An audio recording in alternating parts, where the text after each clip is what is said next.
تو وہ کہنے لگا ہنستے کیوں ہو؟ فرمانے لگے تیری جرت پہ ہنس رہا ہوں کہ خدا کا کمزور بندہ ہو کے تو کس طرح کی جرت کے ساتھ باتیں کر رہا ہے کہ میں تجھے قتل کرا دوں گا۔ اس نے کہا پکڑو، اور غصے میں آ گیا، پکڑو اور انہیں قتل کرو۔ جب قتل کرنے لگے تو آپ نے منہ کعبے کی طرف کر لیا اور پڑھا انی وجہت وجہی للذی فطر السماوات والارض حنیفا وما انا من المشرکین۔ کعبے کی طرف منہ کر کے یہ دعا پڑھی تو کہنے لگا اچھا اس کا رخ پھیر دو کعبے سے۔ تو آپ کا جب رخ پھیرا تو آپ فرمانے لگے تو بڑا ہی بیوقوف ہے، فَإِنَّمَا تُوَلُّوا فَثَمَّ وَجْهُ اللَّهِ، تمہیں پتہ نہیں منہ جدھر بھی کرے اللہ ادھر ہی ہوتا ہے۔ تو بڑا بیوقوف ہے، تو کعبے سے رخ پھیر کے سمجھتا ہے کہ اللہ کوئی معاذ اللہ مقید ہے، ادھر رب تو ہر طرف ہے، جلوہ تیری ذات کا کو بکو ہے، میں جدھر دیکھتا ہوں ادھر تو ہی تو ہے، جدھر دیکھتا ہوں ادھر، جے میں تینوں اندر جانا تو پھر مقید جانا، تو جے میں تینوں باہر جانا تے اندر کون سمانا، اندر بھی تو ہے تے باہر بھی تو ہے تے بلا کون نمانا۔ فرمایا کہ بھئی ہر طرف ہی اللہ ہے۔ اب اس نے پتہ کیا کیا، آپ کو جب قتل کروا رہا تھا نا تو حضرت سعید بن جبیر نے ہاتھ اٹھایا کہ اللہ میرے بعد اسے کسی اور کو قتل کرنے کا موقع نہ دینا، میں اتنی بات کسی اور پر اسے مسلط نہ کرنا۔ حضرت سعید بن جبیر قتل ہوئے، شہید ہوئے تو اتنا خون بہا کہ خون بند ہی نہیں ہوتا، اتنا خون۔ وہ کہنے لگا وزیروں سے، مشیروں سے، طبیبوں سے کہ اتنا خون؟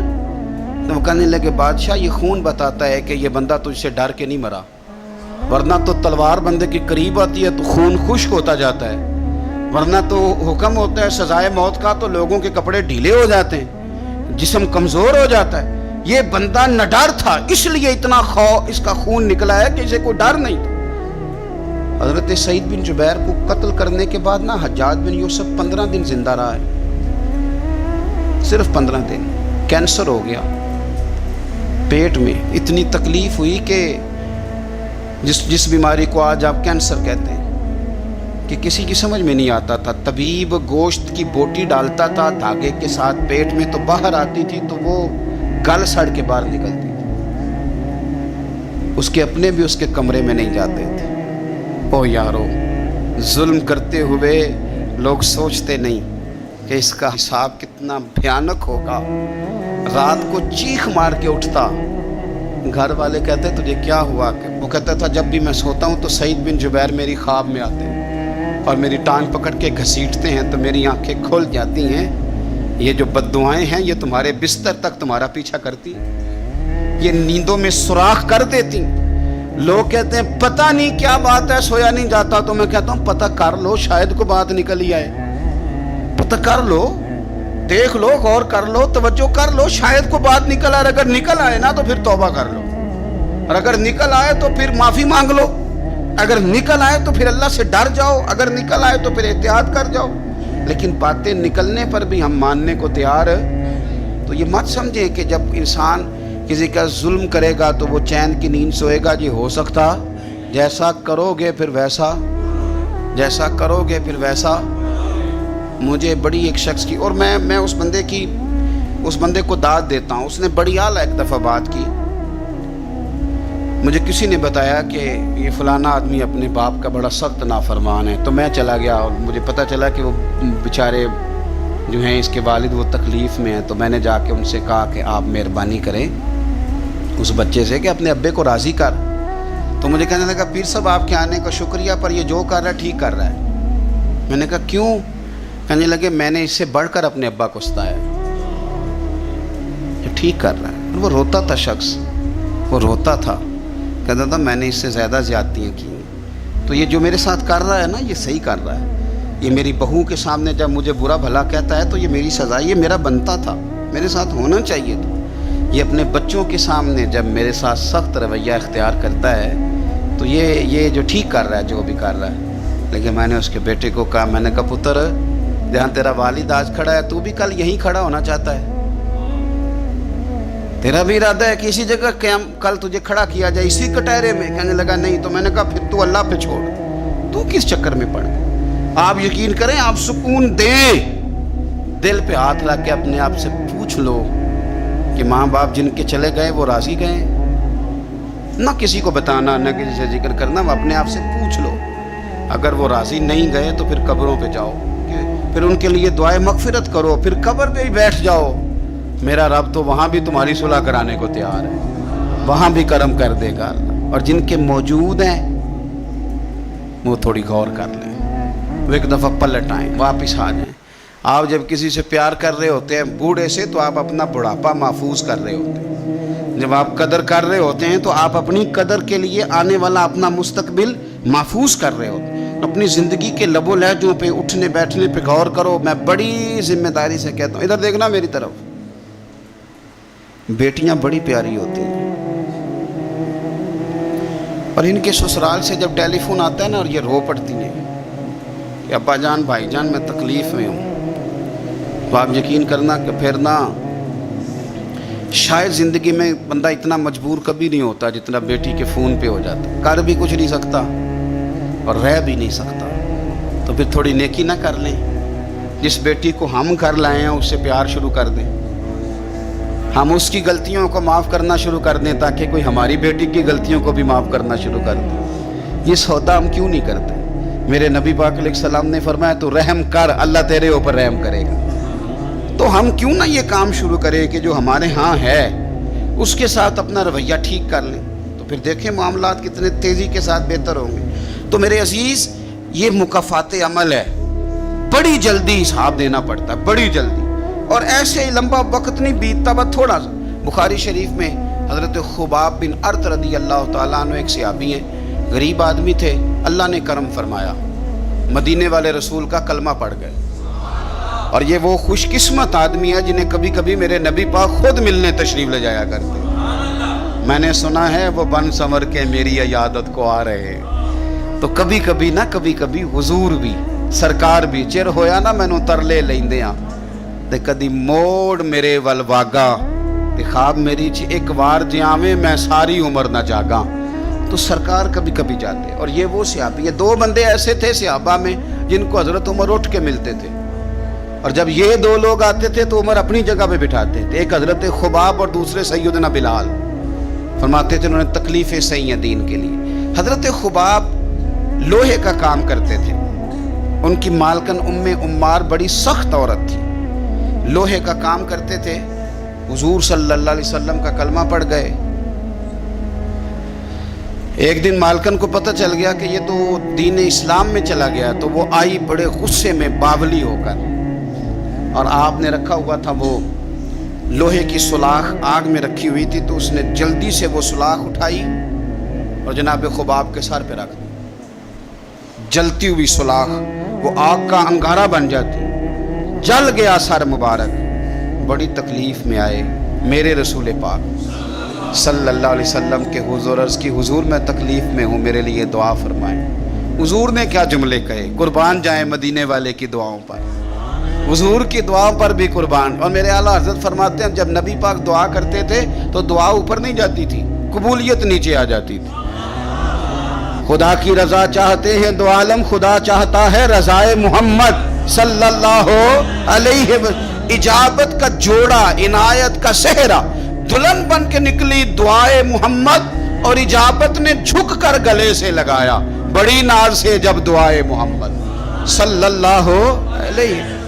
تو رسول پاک صلی اللہ علیہ وسلم نے دعا کی، اور دعا کیا کی حضور نے؟